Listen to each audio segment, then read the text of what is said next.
చూసి నందీశ్వరుడు ఈయన పాట భలే పాడుతున్నాడు, ఏం పరమేశ్వరుడు రాడు అని ఆయన అని నందీశ్వరుడు ఒక నవ్వు నవ్వాడు.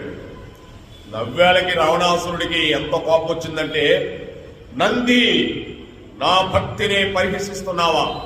ప్రేమతో స్వామి సాక్షాత్కరించకపోతే బలిమితో ఈ కైలాసాన్ని నా లంకా ద్వీపానికి తరలించకపోతా.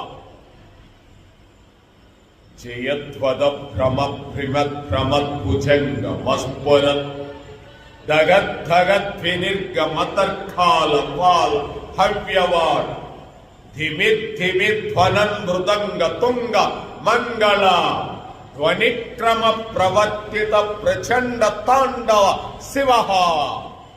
ఓం నమః శివాయ, ఓం నమః శివాయ. తెలుసుకోవాలి ముందు. ఒకే ఒక్క పద్యం అండి, దీంతో వెళ్ళిపోవాలి. మరి నాకు వేణుగోపాల స్వామి మందిరంలో ప్రవచనం ఉంది ఇప్పుడు 8:15 రావణాసురుడు ఒకప్పుడు కైలాసానికి వెళ్తాడండి. ఆత్మలింగాన్ని సంపాదించుకోవాలని వెళ్తాడు రావణాసురుడు. ఏ సామాన్య విషయం ఆత్మలింగం అంటే. అక్కడ పోయి ఆయన ఘోరమైన ఒక పాట పాడతాడు. కానరారా కైలాస నివాస, కానరారా కైలాస నివాస, పాలేందుధర జటాధర హర, కానరారా కైలాస నివాస, పాలేందుధర జటాధర. నిన్ను చూడ మది కోరితిరా, నిన్ను చూడ మది కోరితిరా అని ఆయన ఒక పెద్ద పాట ఒకటి పాడతాడు. పాడితే అక్కడ ఎవరున్నారు? నందీశ్వరుడు నిలబడుతున్నాడు. ఆయన చూసి నందీశ్వరుడు ఈయన పాట భలే పాడుతున్నాడు, ఏం పరమేశ్వరుడు రాడు అని ఆయన అని నందీశ్వరుడు ఒక నవ్వు నవ్వాడు. నవ్వాలకి రావణాసురుడికి ఎంత కోపం వచ్చిందంటే, నంది నా భక్తిని పరిహసిస్తున్నావా? ప్రేమతో స్వామి సాక్షాత్కరించకపోతే బలిమితో ఈ కైలాసాన్ని నా లంకా ద్వీపానికి తరలించకపోతా. జయధ్వద భ్రమ భ్రిమద్ భ్రమద్భుజంగ మస్ఫురత్ దగద్ధగద్వినిర్గమతర్కాల పాల హవ్యవాడ్ ధిమిధ్వనన్ మృదంగ తుంగ మంగళ ధ్వనిక్రమ ప్రవర్తిత ప్రచండ తాండవ శివ. ఓం నమః శివాయ, ఓం నమః శివాయ.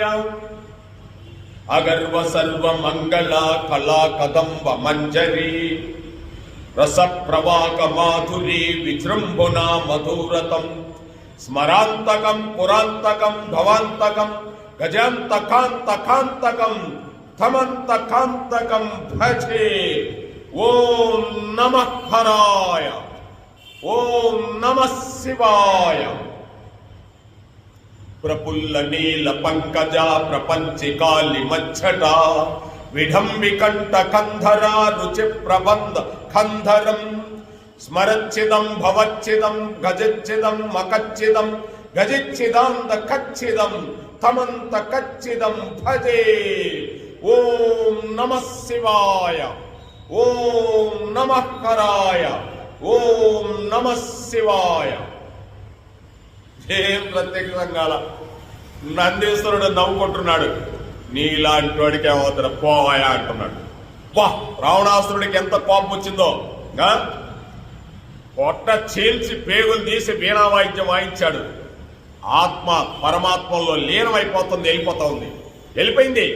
ఇక్కడ జీవుడు పడిపోయాడు, ఆత్మ వెళ్ళిపోయింది, పరమాత్ముడి దగ్గరికి వెళ్ళిపోయాడు. అప్పుడు చూశాడా, నీ భక్తి పండిందరా నాయనని పరమాత్ముడు ప్రత్యక్షమయ్యాడు. నాయన రావణ కుమారా, నీకేం వరం కావాలో కోరుకో, ఇస్తాను నాయన అన్నాడు. ఆయన అన్నాడు, యక్ష కిన్నెర గంధర్వ కింపురుష విద్యాధులతో నాకు మరణం లేకుండా సంప్రాప్తి కలిగించు తండ్రి అన్నాడు. నరుడు వానరుడు నన్నేం చేస్తున్నాడు అనుకున్నాడు. నరుడు రూపంలోనే కృష్ణ పరమాత్ముడు రామచంద్రుడిగా వచ్చాడు, వానరుడు రూపంలోనే పరమేశ్వరుడిగా వచ్చాడు. రావణాసురుడి లంకా నగరాన్ని ధ్వంసం చేసి వెళ్ళిపోయాడు. చూసారా, ఇక్కడ వరం ఇచ్చాడు, అక్కడ లంకా నగరం దహనం చేశాడు. భగవంతుడు కోరికలకి లాభం లేదండి. కోరికలకి లాభలే, కోరికలు అడగకూడదు. భగవంతుడి మీద ప్రేమ ఉండాలి, కృష్ణ పరమాత్ముడి మీద. రావణాసురుడి కోరికల వల్ల చనిపోయాడు. ప్రతి ఒక్కరూ కోరికల వల్లే చనిపోతారు. పెద్ద పెద్ద వాళ్ళింది, పెద్ద లేదు చిన్న లేదు. అందుకోసం రంగులు పూసుకొని ఎగిరి ఇంత మాత్రాన కోరికల కోసం చేస్తే కుదరదు. ఆ కోరికల్లో పడిపోతుంటారు మహామహులు కూడా. ఆ కోరికలు లేకుండా భగవంతుడి మీద అనన్యమైన భక్తితో ఉండే మాత్రమే ఈ లోకంలో భగవంతుడు చేరుకోగలరు. కృష్ణం వందే జగత్.